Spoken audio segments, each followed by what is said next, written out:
30 doa sepanjang Ramadan. Kita baca doa hari ke-29 kita berpuasa.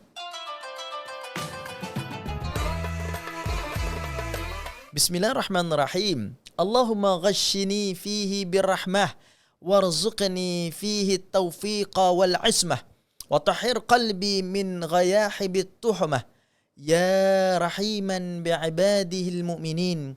Ya Allah, liputilah aku padanya hari ini dengan rahmat. Berikan aku pada hari ini rahmat dan kurniakan kepada aku taufik dan pemeliharaan.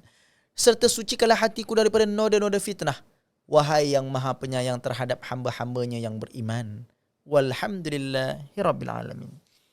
Moga-moga segala doa yang kita bacakan untuk bulan ini, sepanjang bulan ini, dimakbulkan oleh Allah Subhanahu Wa Taala. Moga-moga kita dapat baca bersama dengan keluarga yang tersayang. Amalkan, pasti mustajab.